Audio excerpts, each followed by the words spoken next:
In the year 1227, somewhere in the mountains of Mongolia, the most powerful man on earth lay dying. Genghis Khan, universal ruler of the Mongol Empire, conqueror of kingdoms from the Pacific Ocean to Eastern Europe, was 65 years old and fading fast.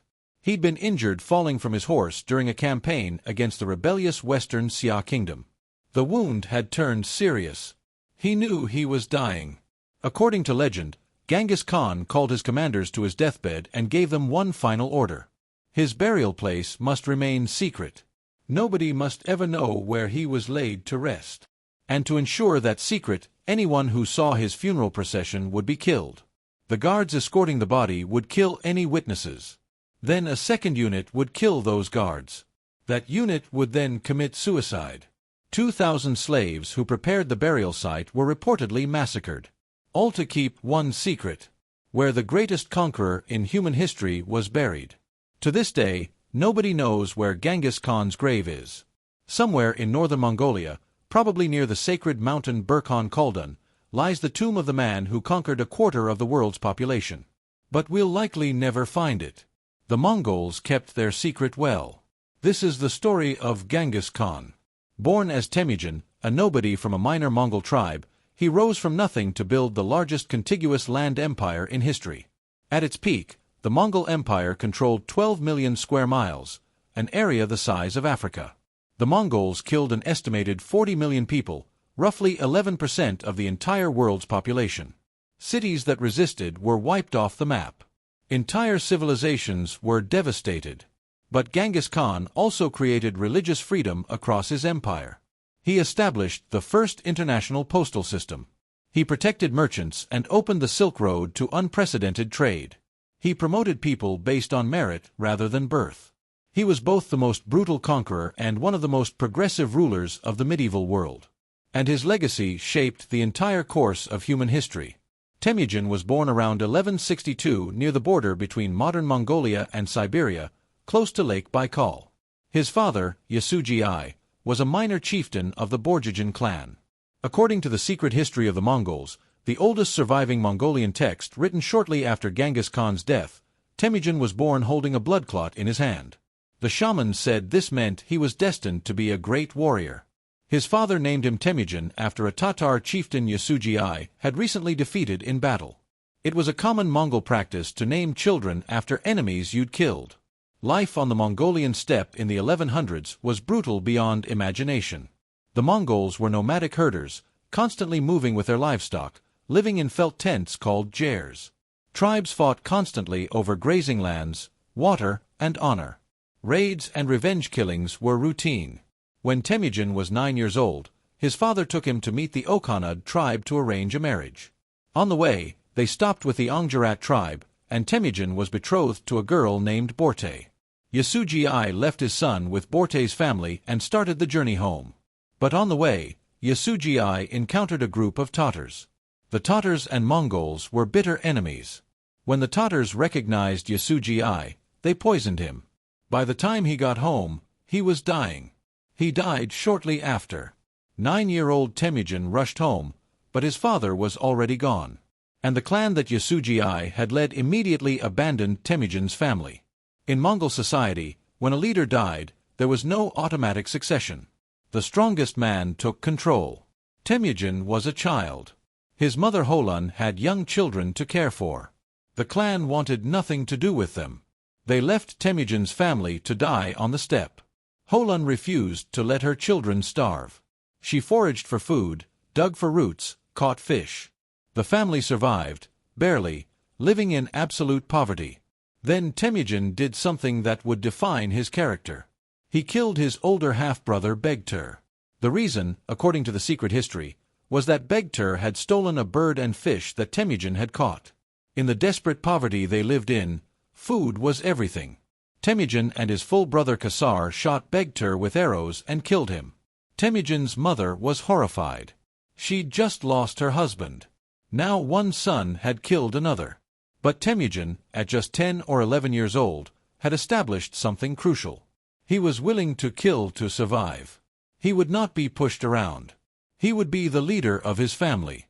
When Temujin was a teenager, the clan that had abandoned his family came back. They were afraid Temujin would seek revenge when he grew up. So they captured him, put him in a wooden collar called a kang, and held him prisoner. But Temujin escaped.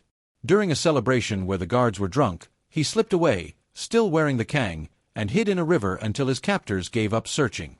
A man from another clan found him and helped him remove the kang. That act of kindness created a loyalty that lasted Temujin's entire life. He never forgot who helped him when he was at his lowest. And he never forgave those who betrayed him. In 1178, when Temujin was about 16, he married Borte, the girl he'd been betrothed to as a child. Her family gave him a valuable wedding gift, a black sable coat. Temujin immediately took this coat and gave it to Togrul, leader of the Karait tribe. Togrul had been a friend of Temujin's father. By giving him this valuable gift, Temujin was offering alliance and asking for protection. Togrul accepted. He became Temujin's patron. This was Temujin's first major political alliance, the beginning of his rise to power. But shortly after his marriage, disaster struck. The Merkits, a rival tribe, raided Temujin's camp and kidnapped Borte. This wasn't random. Temujin's father Yasuji had kidnapped Temujin's mother Holun from the Merkits years earlier. The Merkits were taking revenge, stealing Temujin's wife just as Yasuji had stolen one of theirs. Temujin could have accepted the loss and moved on. Instead, he organized a rescue. He called on Togrul and the Karaits for help. He also reached out to Jamuka, his childhood friend who led another Mongol group. Together, they assembled a force and attacked the Merkits. They defeated them and rescued Borte. This rescue established Temujin's reputation. He was a man who didn't accept defeat. A man who would fight to get back what was his. A man who inspired loyalty and could organize effective military action. Warriors began to join him. His following grew. For the next several years, Temujin worked to unite the Mongol tribes under his leadership. This was extraordinarily difficult. The Mongols had no tradition of unity. They were divided into countless small tribes and clans, constantly feuding. The idea of a single Mongol nation didn't exist. Temujin had to create it. He used a combination of military force, political alliances, and revolutionary social policies. When he defeated enemy tribes, he didn't kill all the men and enslave the survivors, which was traditional. Instead, he absorbed them into his own forces. He promoted men based on merit and loyalty, not family lineage. A commoner could rise to command armies if he proved himself capable. This was radical. Mongol society was strictly hierarchical, with aristocratic families holding power. Temujin threw out that system. If you were talented and loyal, he'd make you a commander regardless of your birth. This created incredible loyalty. Men who would have been nobodies under the old system became powerful under Temujin. But his rise wasn't smooth. His childhood friend Jamuka eventually turned against him. The two fought a war for control of the Mongol tribes. At one point, Temujin was defeated and had to flee with just a handful of followers. He was nearly killed. But he rebuilt his forces and eventually defeated Jamuka in 1205. When Jamuka was captured, Temujin offered him a chance to reconcile, to become brothers again and rule together. Jamuka refused. According to Mongol tradition, Jamuka asked to be executed without spilling his blood. Temujin granted this request. Jamuka was rolled up in a carpet and trampled to death by horses. It was considered an honorable death for a warrior. In 1206, at a great gathering called a Kurultai near the Onan River, the Mongol tribes officially recognized Temujin as their supreme leader. They gave him a new title, Genghis Khan, which roughly translates to universal ruler. The Mongol Empire was born. Genghis Khan now ruled about 1 million people across the Mongolian steppe. But that wasn't enough. The steppe was poor. Mongolia had limited resources. To sustain his growing empire and keep his warriors loyal, Genghis Khan needed wealth. That wealth existed in the settled civilizations surrounding Mongolia. China to the east and south. The Islamic kingdoms to the west. Rich cities filled with gold, silk, craftsmen, and goods. Genghis Khan would take it all. In 1209, Genghis Khan launched his first major campaign against a foreign kingdom. His target was the Western Xia dynasty in northwestern China. The Tanguts who ruled Western Xia controlled crucial trade routes and had wealth. The Mongols besieged the capital city Yinchuan. The Tanguts sued for peace and became vassals of the Mongol Empire, paying tribute. Then Genghis turned his attention to the Jin dynasty, which controlled northern China. This was a far more powerful enemy. The Jin had a sophisticated military, fortified cities, and millions of soldiers. The Mongols had perhaps 100,000 warriors. By all logic, the Jin should have crushed them. But Genghis Khan revolutionized warfare. The Mongol army was almost entirely cavalry, highly mobile horse archers who could cover vast distances quickly. They used superior scouting and intelligence gathering. They employed psychological warfare, spreading terror through brutal treatment of cities that resisted. And they were absolutely ruthless. In 1211, the Mongols invaded Jin territory. They won a massive victory at Badger Pass, where thousands of Jin soldiers were massacred. The Mongols swept through northern China, destroying cities, killing millions. In 1215, they captured Zhongdu, the Jin capital, which stood where modern Beijing is today. The city was sacked. Contemporary accounts describe pyramids of human bones left behind. But the Jin dynasty was too large to conquer completely. The war dragged on for years. Genghis Khan left one of his best generals, Mukhali, to continue the conquest while he turned his attention west. Because in 1218, something happened that would change the course of history. The Khwarezmian Empire controlled much of Central Asia, including modern Iran, Uzbekistan, Turkmenistan, and Afghanistan. It was wealthy, powerful, controlling key sections of the Silk Road. Genghis Khan didn't want war with the Khwarezmians. He wanted trade. So in 1218, he sent a trade caravan of 500 Muslim merchants under Mongol protection to the Khwarezmian city of Otrar. The governor of Otrar, a man named Inalchuk, accused the merchants of being spies. He had them executed and seized their goods. When Genghis Khan heard this, he sent 3 ambassadors demanding justice. The Khwarezmian Shah Muhammad executed one ambassador and sent the other 2 back with their beards shaved off, a terrible insult in that culture. Genghis Khan's response was devastating. In 1219, he assembled an army of perhaps 200,000 soldiers and invaded the Khwarezmian Empire. What followed was one of the most destructive military campaigns in human history. The Mongols moved with terrifying speed. They used psychological warfare brilliantly. When they approached a city, they'd send envoys offering peace if the city surrendered immediately. If the city submitted, the population would be spared, though they'd have to pay tribute. But if the city resisted, the Mongols would make an example of it that would terrify every other city in the region. In February 1220, the Mongols captured the city of Bokhara. Genghis Khan reportedly rode into the city's mosque and declared, "I am the punishment of God.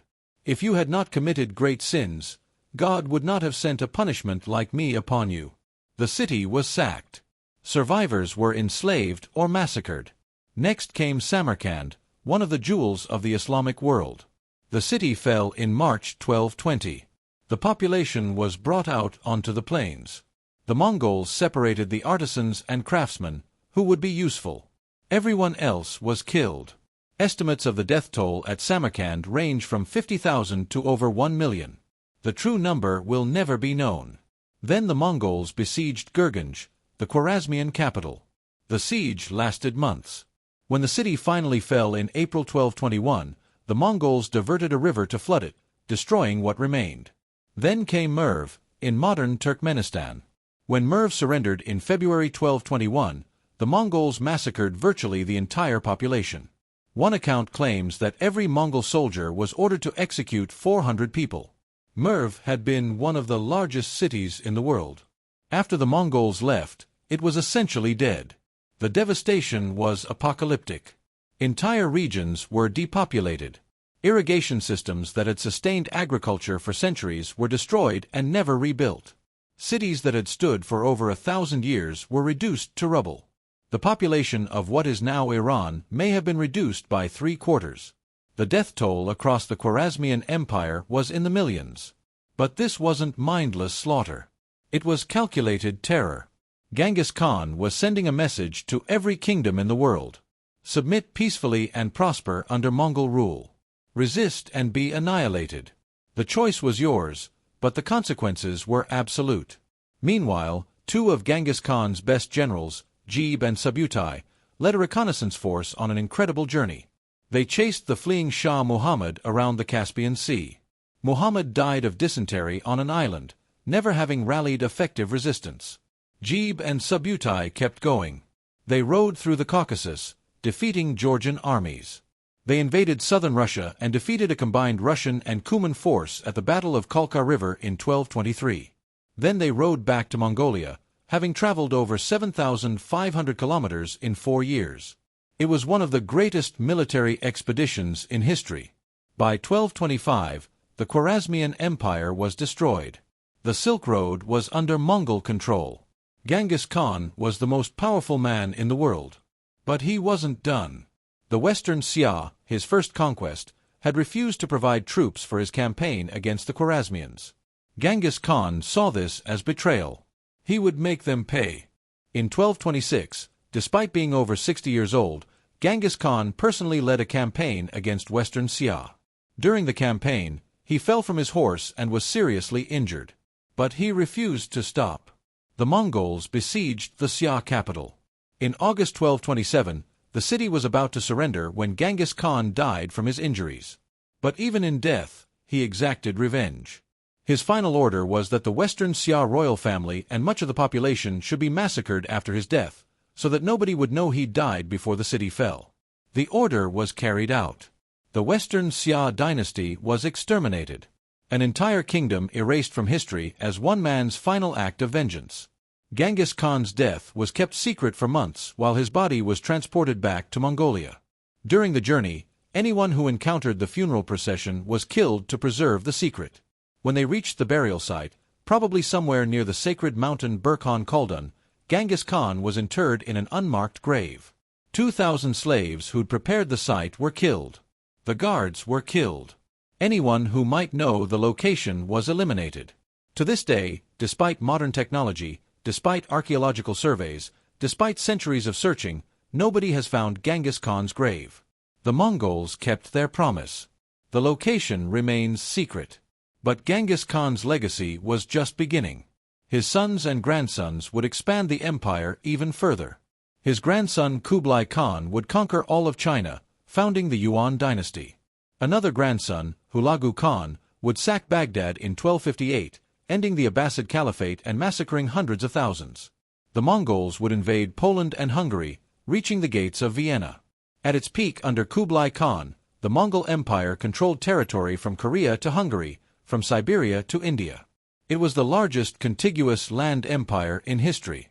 About 100 million people lived under Mongol rule, roughly a quarter of the world's population at that time.